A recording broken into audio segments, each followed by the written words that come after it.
Bom dia, Otagoano. Bom dia, galera. A gente está aí no capítulo 11 da Apostila 2, o segundo reinado, na segunda parte. Nós vamos falar agora dos movimentos de resistência no segundo reinado. Nós paramos aí na Revolução Praieira. Vamos começar a falar também da questão do café e da imigração. E nós não vamos finalizar o segundo reinado agora, ok? Mas lembrar que as notas do trabalho da semana passada do capítulo 10, estudo dirigido, já estão lançados. E essa semana já tem atividade avaliativa liberada lá para entregar até sexta-feira. Justamente a pesquisa desse capítulo, da página 35. Eu pedi para transformar a pesquisa da página 35 em um trabalho e você vai mandar para mim sobre o Barão de Mauá, os grandes representantes da modernização do Brasil, ok? Então, avisa todo mundo, nós estamos finalizando a nota. Depois disso, é uma trilhazinha que vai valer 2, 3 pontos ali do capítulo para saber, para fechar com chave de ouro. Acabou as notas do trimestre. E tem uma galera que está me devendo um trabalho ainda. Então, vai lá, faz e manda. Está acabando o trimestre, ok? Vamos retomar então o Brasil Império. Vamos colocar todo mundo junto aí, falar rapidinho só o que nós vimos e depois nós vamos partir para o conteúdo novo. Nós vimos que as facções que existiam no segundo reinado, que era progressista e regressista, vão se quebrar em conservadores e liberais. Conservadores favoráveis à centralização política, à monarquia absolutista, ao poder moderador. Os liberais, apesar de também serem centralistas, eles queriam maior autonomia para as províncias. Então, eles são favoráveis à descentralização política. Lembrar que isso deu ruim na regência, um monte de revolta, hein? Depois, quem estava no poder com o golpe da maioridade, moveu tudo para antecipar a maioridade de Dom Pedro eram os liberais, e os liberais acharam que iam ser preferidos. Não aconteceu. Veio a famosa eleição do cacete em 1840, com fraude, violência dos dois partidos. Os liberais ganharam, só que depois eles vão acabar sendo removidos do poder pelo poder moderador, pelo poder de Dom Pedro II, que vai preferir os conservadores no poder. Já tinha falado sobre isso. Quem mais governou o Brasil, junto com Dom Pedro? Conservadores ou liberal? Partido Conservador ou Liberal? Conservador, porque eles eram favoráveis à centralização política. Os liberais não eram lá muito confiáveis. Houve a recriação do Conselho de Estado, o conselho que governava junto com Dom Pedro, a centralização política com a volta do poder moderador, está aí, e a reforma do Código de Processo Criminal, que tirou o poder justamente dos de paz e das assembleias legislativas. Nós vimos no capítulo passado. Os liberais não se calaram, houve uma revolta em Minas Gerais e São Paulo, liderada por Diogo Feijó, o cara da regência Una, que abdicou, abriu mão do poder no meio das revoltas, e o Teófilo Otoni de Minas Gerais. Os liberais vão ser derrotados depois de alguns meses, eles vão ficar com aquele estigma de revoltosos, e qual vai ser a saída? Em 1847, naquela confusão, porque o Dom Pedro utilizava o poder moderador para revisar o gabinete, e sempre quem estava do lado de fora acusava quem estava governando de fraude, violência nas eleições, mas vamos falar a verdade. Eu disse para vocês, os dois lados fraudavam, os dois lados utilizavam a violência, tanto os conservadores e os liberais. O negócio era que sempre quem estava do lado de fora reclamava de quem estava governando. Dom Pedro, para equilibrar o poder, utilizando ali o poder moderador, tirava um gabinete e colocava outro, mas ele preferia sempre o gabinete conservador. O Brasil teve um parlamentarismo em 1847, chamado parlamentarismo às avessas. Por quê? O parlamentarismo correto é fazer as eleições, o partido que eleger maioria indica o primeiro-ministro e o primeiro-ministro indica os outros cargos. É assim que funciona. Exemplo, na Inglaterra, até hoje, o rei reina, mas não governa. Nós já vimos isso. No Brasil é o contrário. Dom Pedro elegeu o presidente do Conselho de Ministros, que se chamava gabinete. O presidente, junto com Dom Pedro, de repente era conservador, indicava os outros cargos, altos cargos de ministros também conservadores, e depois se fazia as eleições. Para garantir que o partido que estava lá no gabinete elegesse a maioria, se fazia fraude, fraudava as eleições. Então, se o Dom Pedro colocasse um gabinete conservador, esse gabinete fraudava as eleições no Estado para garantir o apoio. Ou seja, era um parlamentarismo às avessas. E lógico, Dom Pedro utilizava o poder moderador para ratificar a eleição ou não. Dom Pedro, ele vai ser muito esperto, porque ele vai passar a fazer depois gabinetes mistos. Por quê? Para colocar um pouquinho de cada um para evitar esse conflito. E foi aí que nós paramos. Nós paramos na Revolução Praieira. Professor, todo mundo ficava satisfeito com esse revezamento no poder, com essa coisa de ficar tirando e colocando pessoas? Não, não ficava, galera. Um dos focos de insatisfação, de novo, olha lá, Pernambuco. Depois o pessoal fala que lá o pessoal do Nordeste é muito passivo, parado. Ó, Pernambuco de novo. A Revolução Praieira vai ser um sinal. Nós estamos aí 8 anos após a retomada do poder por Dom Pedro II, hein? Há 8 anos após ali ele chegar ao poder. Professor, o que vai acontecer? Em Pernambuco vai ser um sinal do que o Dom Pedro, na verdade, estava tendo seu poder desgastado paulatinamente. Esse negócio de ficar revezando gente lá no poder. Professor, por que acontece a Revolução Praieira? Por que Pernambuco de novo está no meio disso? Porque tem que lembrar daquela situação, crise econômica no Nordeste, abandono porque a capital foi para o Rio de Janeiro, e aquilo não se resolve de uma hora para outra, ok? Então continua do mesmo jeito. E agora nós temos duas facções que estão disputando o poder, que é justamente os liberais e os conservadores. Durante a Revolução Praieira, quem estava no poder eram os liberais. E os liberais eram chamados de Partido da Praia, porque eles tinham um jornal chamado Diário Novo, que ficava lá perto da praia. Então, acabou chamando o apelido, Partido da Praia.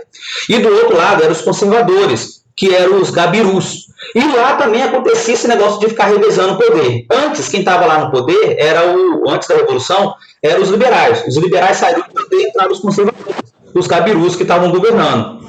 Professor, e lá acontecia o mesmo fenômeno que aconteceu no país, com aquela revolta liberal de 1842. Os liberais vão protestar, porque os conservadores estavam no poder. O Partido Liberal da Praia, que era o pessoal favorável à descentralização política, utilizava o jornal Diário Novo, que ficava lá perto da praia, por isso o nome do partido, para falar da corrupção, para falar do governo, desgoverno dos conservadores e tudo mais. Os liberais lá era formado pela classe média, ou seja, não era a elite dos altos funcionários públicos, grandes proprietários de terra. Tinha liberal disso, mas era a menor parte. E também intelectuais. Quem são os intelectuais? Geralmente profissionais liberais, médicos, advogados, jornalistas, que eram também liberais. Professor, qual vai ser o estopim do movimento? A troca do presidente liberal. Os liberais, em dado momento, estavam no poder. Dom Pedro, o governador lá, vai utilizar o poder moderador, vai se trocar o gabinete lá dentro de Pernambuco, vai colocar um gabinete conservador e vai desencadear um conflito armado. Por quê? Basicamente, a Revolução Pernambucana, os pernambucanos vão falar: essa forma de governo é altamente injusto. Se houve ou não houve fraude na eleição, beleza. Mas quem está governando quem? É os liberais. Não é assim que é? Então, como é que o poder moderador, Dom Pedro, vai lá, tira e coloca um conservador? A destituição dos liberais vai dar início ao movimento em Pernambuco. Até o negócio era tão grave assim que, devido à péssima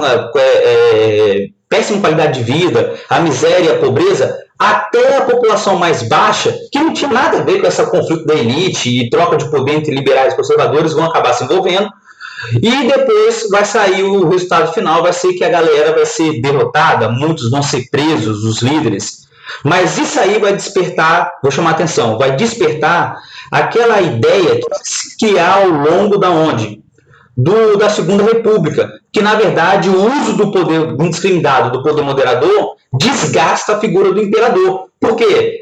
Como eu expliquei na aula passada, apesar dos partidos se enfrentarem, beleza, Dom Pedro fica acima, Dom Pedro II com o poder moderador, os partidos ficam se enfrentando, mas isso gera um desgaste, porque uma hora ou outra todo mundo vai lá em Dom Pedro, tira os conservadores que estão lá no meu estado. Acontecia aqui no Espírito Santo, daqui a pouco os conservadores viravam oposição e lá em Dom Pedro, tira os liberais. Isso vai gerar um desgaste no poder moderador. As pessoas vão enxergar paulatinamente que, na verdade, o problema está onde? Lá em cima, com Dom Pedro. Professor, e o que há diferente na Revolução Praieira? É isso aqui, ó, o Manifesto do Mundo. Manifesto do Mundo. Primeira vez que nós vamos ver ideias socialistas dentro do país. Eu vou explicar sobre isso. O Manifesto do Mundo foi escrito em 1849. E apesar de a gente não ter ainda passado nisso, nós vamos passar nessas ideias mais fielmente, no capítulo aí para frente. O socialismo, que o pessoal se identifica hoje com o comunismo, com esquerda, e está em voga aí no país, todo mundo fala socialismo, comunismo, esquerda, e o cara nem sabe de onde veio. Deixa isso para depois. Nós já vimos que isso veio da Revolução Francesa, dos partidos. essas ideias socialistas que prega a igualdade material entre as pessoas, entre a igualdade social entre as pessoas. O que é igualdade social? Ninguém ganha mais, ninguém ganha menos. Todos são tratados iguais. A divisão de poderes. O lucro não fica com o burguês, o capitalista, é dividido de forma igual. É isso que caracteriza o socialismo. Isso estava muito sendo discutido muito na Europa. E lógico, uma hora ia chegar no Brasil. E justamente durante a Revolução Praeira, vai ser escrito o documento, um Manifesto do Mundo, que traz essas ideias socialistas. Galera, isso não tem na apostila. Ele só explica. Eu botei os pontos aí. Isso era um desafio ao poder moderador, era um desafio até mesmo os conservadores liberais, até mesmo a República, porque o socialismo é diferente da República, do capitalismo, porque prega a igualdade entre as pessoas, material, política, divisão total do lucro. E isso vai entrar dentro da Revolução Pernambucana, olha só. E o Manifesto do Mundo é caracterizado por esses pontos, esses 7 pontos, que não tem na apostila, ok? Não tem na apostila. Olha o que eles escreveram. Protestamos só largar as armas quando vimos instalada uma Assembleia Constituinte. Essa Assembleia deve ser realizada os seguintes princípios. O que é uma Assembleia Constituinte? Uma nova Constituição. Eles queriam formar uma Assembleia para fazer uma nova Constituição. O que eles queriam no Manifesto do Mundo? Através dessas ideias socialistas que estavam entrando no Brasil. O voto livre e universal do povo brasileiro. Lembra que votava aqui só era quem tinha censo, quem era da elite, uma certa renda. Inclusive para ocupar cargos públicos e para votar. Tinha que ser branco, tinha que ser homem, tinha que ter uma certa renda. Não, eles querem o voto para todo mundo. Ok? Segunda coisa, a plena e absoluta liberdade de comunicar os pensamentos por meio da imprensa. Ou seja, liberdade de pensamento. Não deveria haver censura, nem dos conservadores, nem dos liberais, nem muito menos de Dom Pedro. Ou seja, você pode se manifestar, falar abertamente o que você pensava. Gente, nem podia falar nada sobre a República no Brasil. Por quê? Porque aqui é uma monarquia, ainda absolutista. Eles queriam então poder falar, discutir, pensar livremente, uma coisa que hoje é comum. Terceiro, o trabalho como garantia de vida para o cidadão brasileiro. Aí era para as camadas principalmente mais baixas, que viviam com a miséria e desemprego. Ok? Inclusive a população mais pobre entrou na Revolução Praeira, não por causa da política, mas querendo mudanças, melhorias de vida. Ok? 4. O comércio a retalho só para os cidadãos brasileiros. Por quê? Ainda havia-se a ideia aqui que os portugueses que ficaram aqui, ou a elite que tinha ficado aqui desde a época da independência, tinha preferência no comércio, principalmente em Pernambuco. Quinto ponto, a inteira e efetiva independência dos poderes constituídos. É aí que o bicho pega. Se eu estou falando a inteira independência dos poderes constituídos, é falar que o executivo, o legislativo e o judiciário não deveriam mais obedecer ao poder moderador. Olha só que legal esse quinto ponto. Ou seja, os 3 poderes têm que agir que nem no Barão de Montesquieu, independentes, cada um vigiando o outro, mas de forma independente. Se cada um faz o seu trabalho e vigia o outro, não tem ali nenhum poder ali que é acima de todos. Ou seja, era contra o poder moderador. Esse quinto artigo para mim é o mais importante. Sexto, a extinção do poder moderador e do direito de agraciar. Extinção do poder moderador, nem precisa falar, é acabar com o poder moderador, como era na época da regência, e o direito de agraciar é dar títulos para a galera, ou então dar preferência por certa classe ou grupo. Não deveria ter preferência.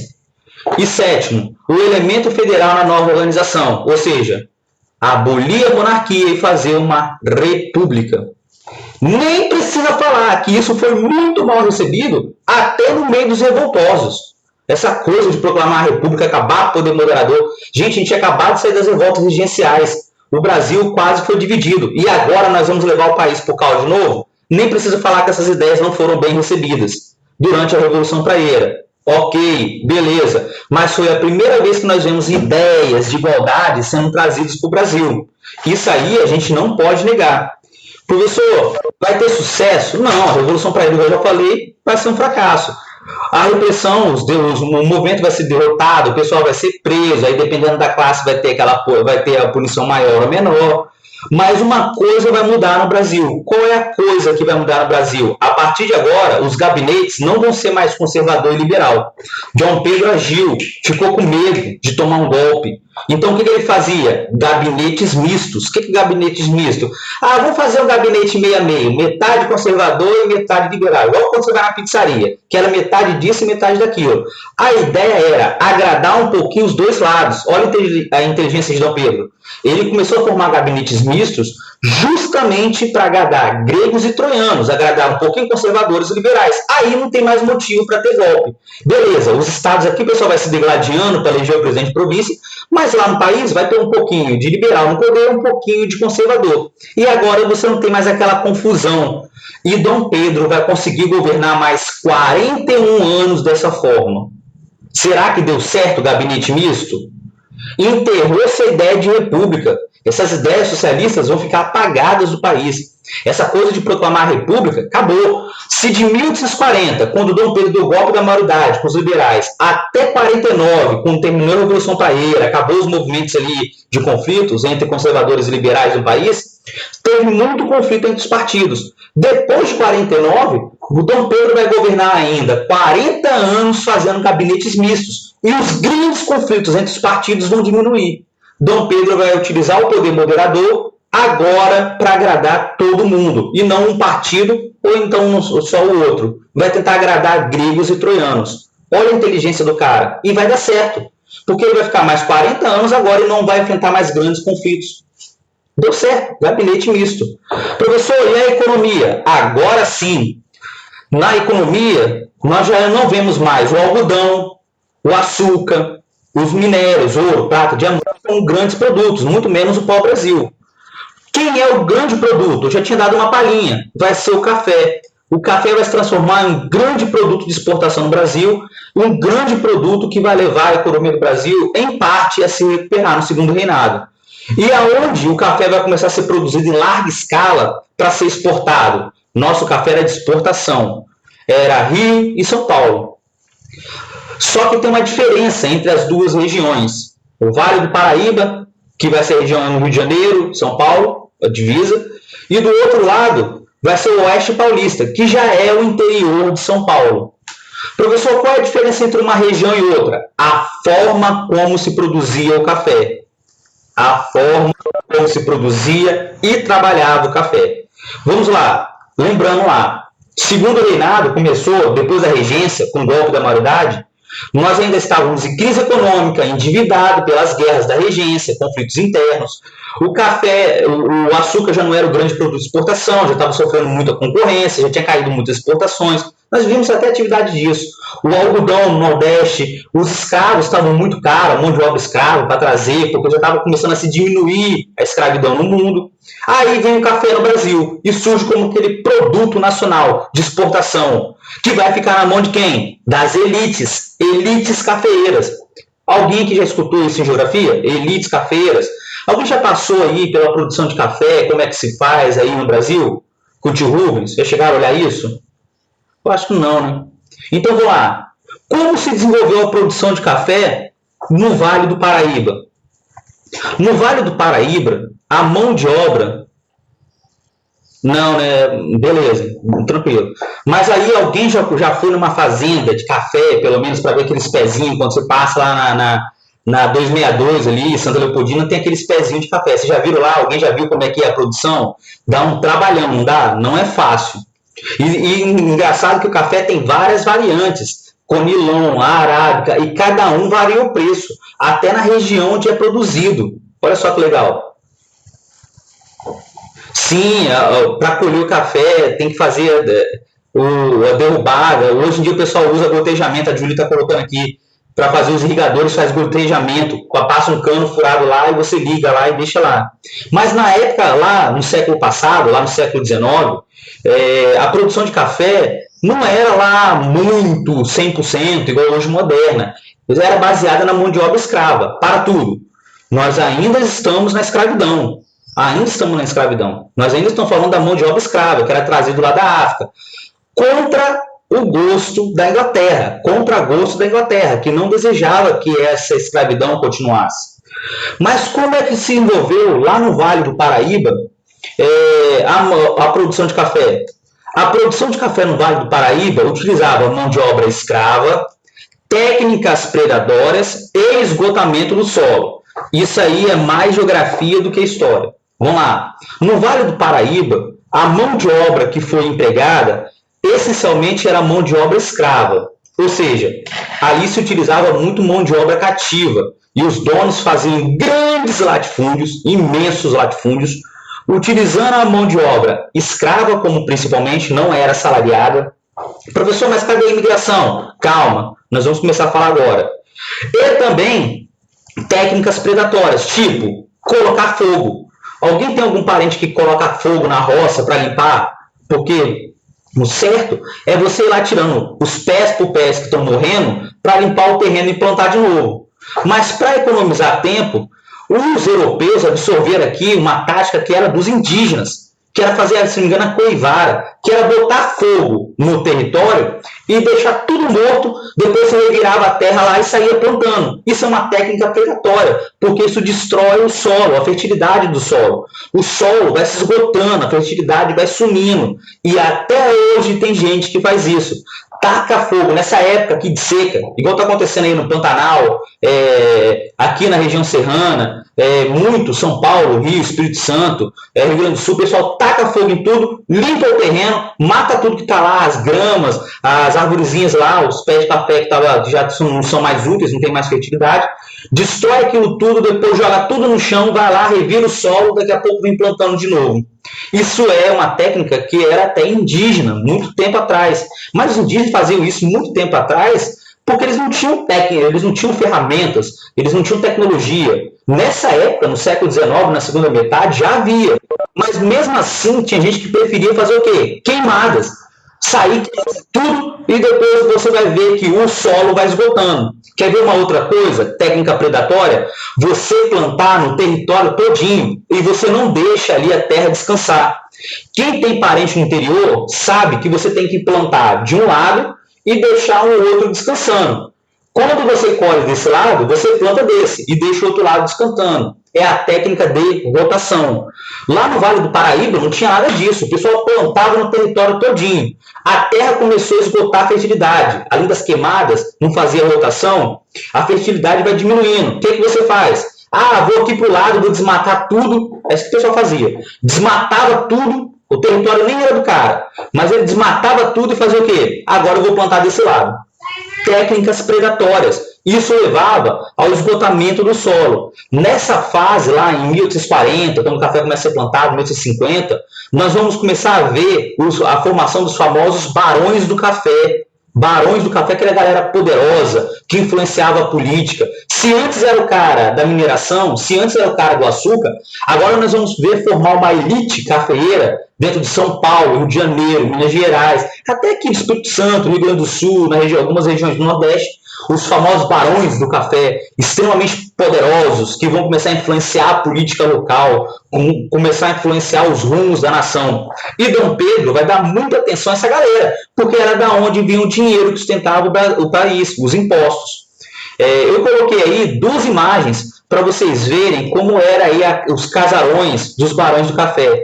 Inclusive, essa segunda imagem aqui, ó, que eu estou colocando aqui, é o Museu Solar Monjardim. Professor, aonde eu posso ver esses casarões, estudar para mim ver como é que era? Digita aí, Museu Solar Monjardim, em Jucutuquara. Você passa ali embaixo em Jucutuquara, você não vê, mas você pode visitar, é aberto. Um casarão ali, tudo bem, uma imitação, foi no início do século XX, se eu não me engano, da família Monjardim, se eu não me engano, final do século XIX.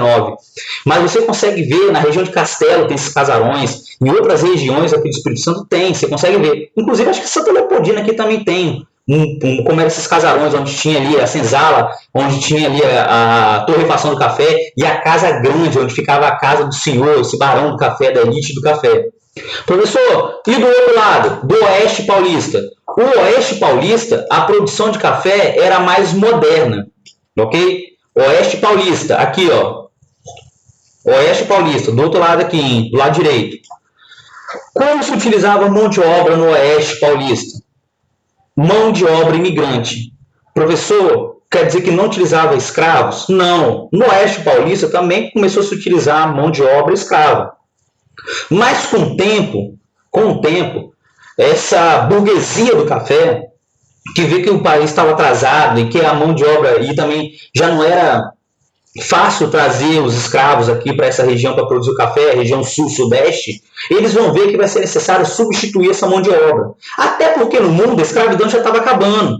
Então era uma coisa também anacrônica, ultrapassada utilizar a mão de obra escrava. No Oeste Paulista, lá no interior de São Paulo, nós vamos ver a substituição da mão de obra escrava pela imigrante. Olha onde os imigrantes vão aparecer. Substituindo a mão de obra escrava. Lá o pessoal também não plantava e só colhia o café. Lá no Vale do Paraíba, o pessoal plantava, colhia o café e sacava e mandava para exportação. Pronto, era o lucro deles. Lá no Oeste Paulista, o pessoal vai plantar, vai começar a substituir a mão de obra escrava pela imigrante e eles buscavam mais lucro, ter mais lucro com o café. Então eles começaram a fazer uma coisa chamada beneficiamento.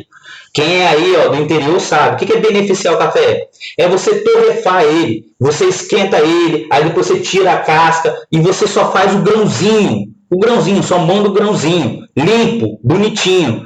No Oeste Paulista, o pessoal queria lucrar mais. Então eles começaram a beneficiar o café, limpar o café, mandar o café exportado bonitinho, só o grão, sem a casca, torrefado, selecionado, os melhores grãos, separado aquele grão que não prestava daquele bom, e o bom ia para a exportação. E até assim hoje é feito. Nós ficamos com o que sobra do café. O café de primeira linha o pessoal manda para fora, tá? Até hoje no Brasil é assim. O café de primeira linha nós mandamos para fora. O café que a gente toma aqui é segunda linha. Professor, o que acontecia? O cara selecionava o melhor café, torrefava, tirava a casca e fazia o quê? Mandava, exportava. Enquanto que a saca do Vale do Paraíba, você exportava lá, vamos comparar, por 5 moedas de ouro, o café que saía do Oeste Paulista, você vendia por 8, porque era um café que era beneficiado. É aí que vai formar a famosa burguesia do café. Enquanto que a gente vai ver no Vale do Paraíba os barões do café, que utilizavam o título como se fosse ali um poder paralelo, lá o pessoal do Oeste Paulista vai ser aquela galera que vai ser mais moderna e vai receber o apelido de burguesia do café. Porque eles vão pegar parte desse lucro e vão falar, quer saber? Nós temos que investir parte desse lucro para modernizar a indústria, modernizar a infraestrutura, para a gente poder lucrar cada vez mais. Então, essa burguesia do Oeste Paulista, a burguesia cafeira, não vai investir dinheiro somente no café. Eles vão pegar parte do lucro e vão investir em outras áreas. É aí que vai começar a modernização dos centros urbanos no Brasil, em várias regiões, aonde essa burguesia do café morava. O pessoal vai começar a construir estradas e ferrovias para exportar o café, vão investir nos portos, porque naquela época se mandava para a Europa através de navios, então vão começar a investir nos portos, em bancos, instituições financeiras, vão começar a modernizar as cidades, a moda da Europa. Aí qual era o maior exemplo a ser seguido? A França. Não é os Estados Unidos. Vão começar a modernizar as ruas, as casas, vão começar a derrubar ali aquelas casas horríveis, vão começar a expulsar as pessoas mais pobres do centro. É só olhar o centro de Vitória. Hoje o centro de Vitória está caído, mas se você olhar ali, tem muitos ainda casarões antigos, porque ali era o centro econômico, onde morava a elite. O Porto de Vitória foi melhorado por causa desses caras, a burguesia do café. O café que vem de Minas Gerais, grande parte dele é exportado no Porto de Vitória. É uma saída natural. Então, investiram no Porto do Espírito Santo. Entenderam a ideia? Essa burguesia do café não queria lucrar somente com café. Ele investia em outras áreas. E a palavra-chave coloca aí no caderno, diversificação econômica. Coloca lá no Oeste Paulista, do lado da burguesia do café. Diversificação econômica. Então essa burguesia do café, ela dinamizava principalmente a área de transportes, mas também investia no seu bem-estar. Então o centro do Rio de Janeiro vai ser modernizado, São Paulo vai ser modernizado aos moldes da Europa, copiando quem? A França, que era o grande modelo nessa época, ok? O pessoal escreveu aqui para mim, a tia Fernanda, ela que colocou que a avó dela morava numa casa enorme e dividiu, né? Que vinham para a colheita. Até hoje o pessoal faz isso, Fernando, em algumas áreas. Eu tenho sempre uma casa enorme, que era a casa do dono. Aí quando o pessoal vem colher, que é só na colheita, e muita gente vem até no Nordeste ainda hoje para fazer isso, para São Paulo, Rio, Espírito Santo, você cede aquela casa, faz como se fosse ali a moradia deles, terminou a colheita e o pessoal vai embora. É verdade. Muita gente vem de Minas Gerais também, Nordeste. É muito legal, eu vejo. Hoje o pessoal está tendo um problema no interior, né? Que está faltando mão de obra. Muita gente não quer trabalhar no interior mais, é uma coisa anacrônica, né? Mesmo pagando até bem, muita gente não quer trabalhar no pesado. Às vezes falta mão de obra para colher café, época de laranja, mexerica. Você passa no interior, às vezes está até largado, caindo no pé. Maneiro, pessoal, quem tem parente aqui em Santa Leopoldina, Santa Teresa, Santa Maria, você vê que essa época é a época que eles estão preocupados em preparar a terra para plantar. Quando chega lá janeiro, fevereiro, os caras estão trabalhando a mil para estar colhendo e exportando. Vila Pavão, maneiro. Eu gosto também do interior. Entre ter uma casa no interior, na praia, eu prefiro no interior. Sim, a tarefa é toda familiar. Até hoje isso é uma tradição. Foi bem falado, Julie. Até hoje virou uma tradição. Porque na colheita do café, preparo do café, muitas famílias vão assumir essa frente.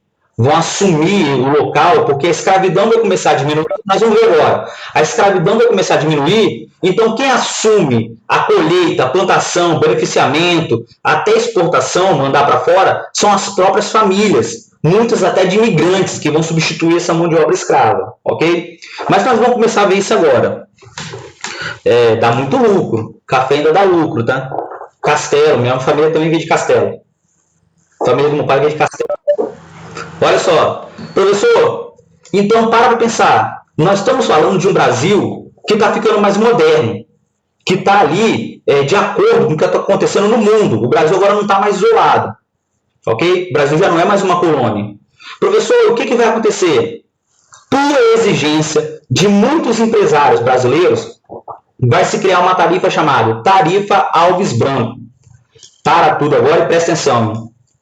Professor, por que essa tarifa Alves Branco ela é tão importante? A tarifa Alves Brancos foi um protecionismo. Coloca aí. A tarifa Alves Brancos foi um protecionismo da indústria nacional. Quem fez isso? Lógico, foi a elite cafeeira, a burguesia, que queriam se proteger da entrada de mercadorias estrangeiras. A tarifa Alves Branco ela previa o aumento de impostos sobre produtos estrangeiros, principalmente direcionado a quem? Aos ingleses. Lembra dos acordos lá de 1808, 1815, para abertura dos portos e preferência dos produtos ingleses? Continuava no Brasil. Então, o que vai acontecer? O Dom Pedro, querendo proteger a indústria nacional, lógico, por pressão das elites, da burguesia principalmente, inclusive dessa burguesia cafeeira, eles vão criar a tarifa Alves Brancos, que basicamente é o aumento de impostos sobre produtos estrangeiros e era para afetar diretamente quem? Os produtos ingleses. Era para você incentivar a indústria nacional. Se você diminui a entrada de produtos estrangeiros, aqui dentro do país, a indústria vai ter que dar conta de criar esses produtos, de fazer essas mercadorias. A intenção era boa, era desenvolver a indústria nacional, era preservar a indústria, desenvolver a indústria nacional. Só que esqueceram de combinar com a Inglaterra, porque a Inglaterra ia tomar prejuízo. Se você bloqueia a entrada de produtos estrangeiros, ou diminui pelo menos, e protege a indústria nacional, incentiva a indústria nacional, lógico, quem exportava para você horrores, vai exportar menos. E quem é o país que vai ser prejudicado? Inglaterra. O parceiro de Portugal, o parceiro ali da independência do Brasil, o parceiro que cria os portos abertos vai se sentir prejudicados. Olha o problema. Nós éramos aliados de Portugal nós éramos aliados da Inglaterra desde 1500, quando a gente era colônia. E agora, em 1844, 344 anos, a gente, vamos dar um freio ali, vamos dar uma parada aí com a Inglaterra. A intenção era boa, só que a Inglaterra não vai aceitar, né? Professor, qual é a característica da nossa economia nesse momento? Essa é uma economia que era essencialmente agrária e voltada para a exportação. E também nós estávamos buscando a diversificação econômica, investindo aonde? Indústria, modernização, igual nós vimos ali, a burguesia do café. E começou a se discutir no Brasil a questão da escravidão, porque o mundo inteiro estava abolindo a escravidão, estava terminando com essa instituição horrível, horrenda, horrorosa, que era a escravidão. E os ingleses vão lembrar de uma coisa, lógico, a mão de obra que ainda predominante do café era a mão de obra escrava. Mas desde a chegada da família real, a Inglaterra sempre pressionou o Brasil. Tá na hora de acabar com a escravidão, tá na hora de acabar a escravidão. E o Brasil sempre vai enrolando. Porque o brasileiro é assim, ele faz lei para inglês ver. Lei para inglês ver. Desde os acordos lá, da chegada da família real em 1808, 1815, dos tratados, sempre havia aquela opção na cláusula. O Brasil tem que corroborar para acabar com a escravidão. Só que o Brasil sempre ficava postergando, adiando. No meio desse processo de modernização, desse meio do processo de proteger a indústria nacional, começa a se discutir a questão da escravidão. Olha, está na hora de a gente pensar um substituto. Só que a elite, principalmente cafeeira, burguesa, antiquada, boa parte dela, queria a manutenção da escravidão e adiar o máximo possível. E os ingleses vão lembrar disso com a tarifa Alves Branco. Olha, vocês proibiram a entrada dos nossos produtos aí no Brasil, beleza, mas lembra que vocês não cumpriram o acordo. Qual o acordo, ingleses? Vocês não aboliram a escravidão. É aí que começa o problema entre brasileiros e ingleses. Antes nós éramos amigos. Agora não vai ser bem assim. Professor, o que vai acontecer? Retaliação da Inglaterra. 1845, a lei chamada Bill Aberdeen. Bill Aberdeen, pode falar em português, ninguém fala inglês. Bill Aberdeen. Essa lei inglesa proibiu o tráfico negreiro no Atlântico. Os africanos que vinham lá para aqui, Brasil cativo. Essa aí era uma retaliação justamente a tarifa Alves Branco. Justamente a tarifa Alves Branco. Por quê? Porque o Brasil não havia cumprido.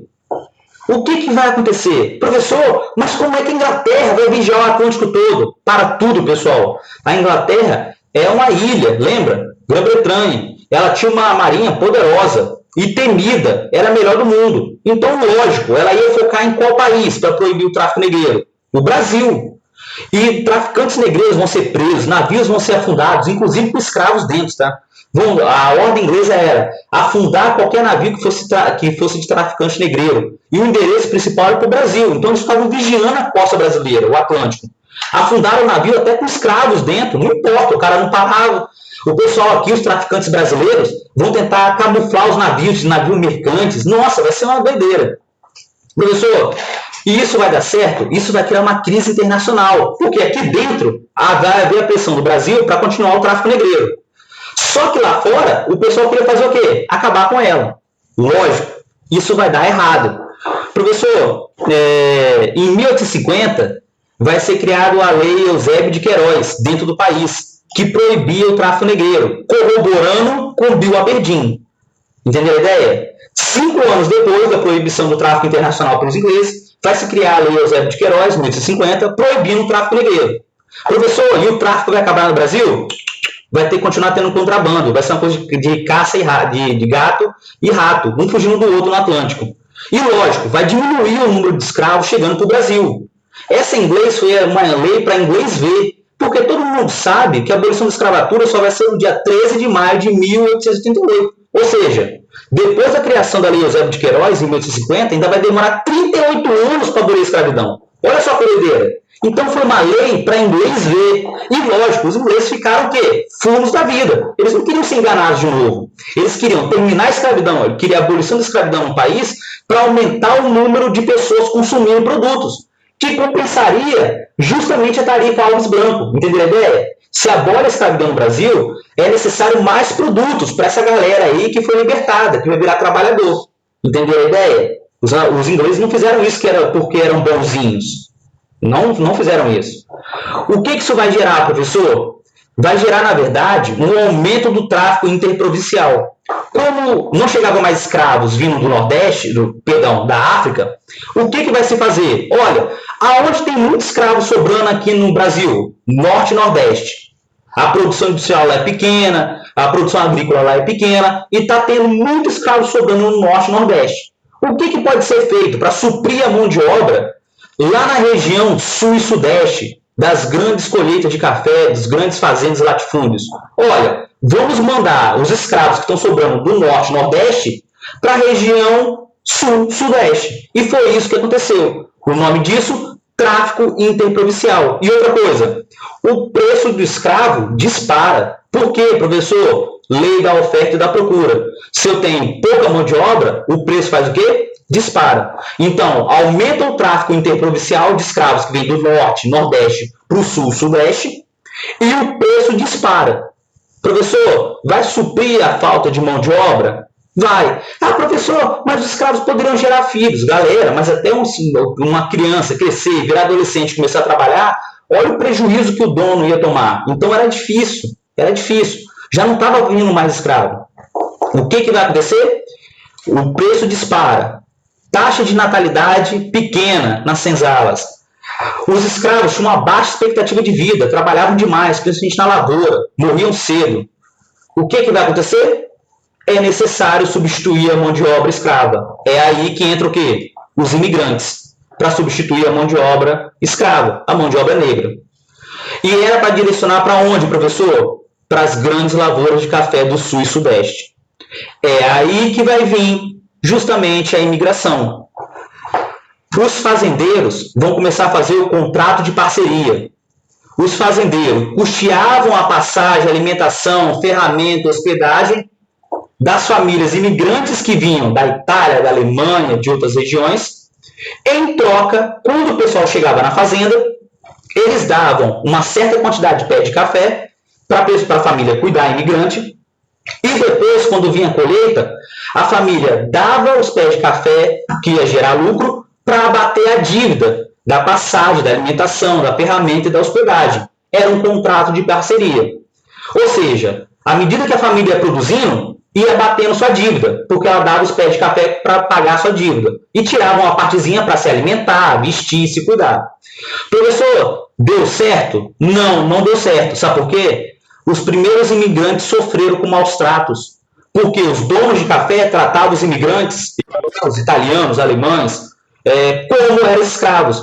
Tem até relatos de castigo físico, relato ali de maus tratos, falta de alimentação. Então, o que vai acontecer? Na verdade, muitas famílias imigrantes vão querer voltar para a Europa ou então vão fugir para cidades, porque não vão aceitar ser maltratados. Galera, o pessoal não é escravo, veio da Europa. Lá é diferente, não aceita ser maltratado. O que vai acontecer?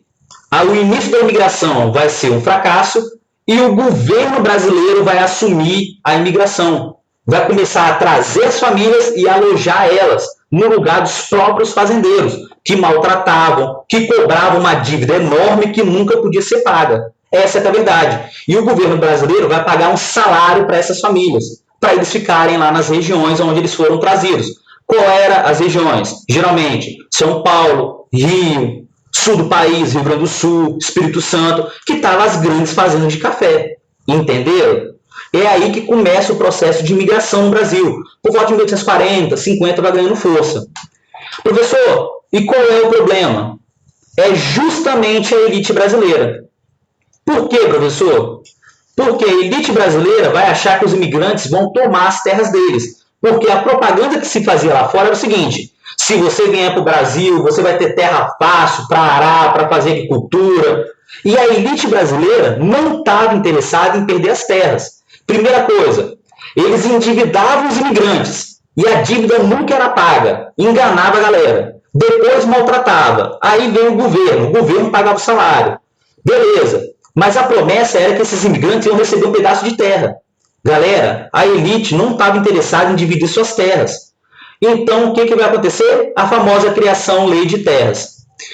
Os grandes latifundiários vão se preocupar com a posse das suas terras e vai criar a Lei de Terras. Por meio desse documento, somente pessoas com documento oficial assinado por um juiz vai poder ter terras no Brasil. E outra coisa, os imigrantes vão ser proibidos durante 3 anos da chegada do Brasil de possuir essas terras.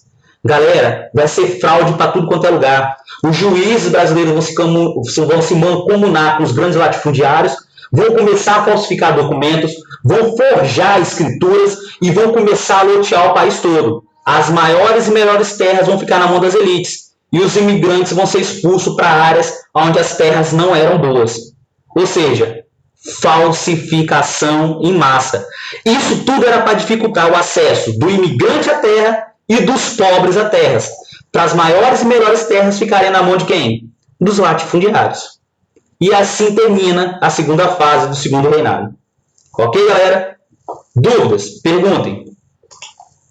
Lembrando, quem chegou atrasado, atividade liberada variativa. Pesquisa sobre o Barão de Mauá, da página 35. Fazer e mandar para mim até sexta-feira.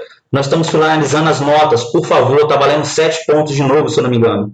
Manda para mim, galera. Sem falta. Quem não fez as passadas, faça e me manda. Semana que vem vai ter uma trilha. Acabou minhas notas. Ok? Tira print, Júlio. Tira o print. É porque a segunda parte é uma coisa liga na outra. Dúvidas? Quem já fez aí, então, liberado. Até quarta-feira, vou mandar o planejamento com atividade, hein? Com atividade. Hein? Ok? Tchau, tchau, galera. Depois eu mando o planejamento. Vou mandar hoje ainda, tá? Não esqueça não. Não esqueça a atividade avaliativa, hein? Até quarta-feira. Tchau, tchau. Se for sobrenome Maria Chagas, é tudo a mesma família. Esqueça não. Tudo igual.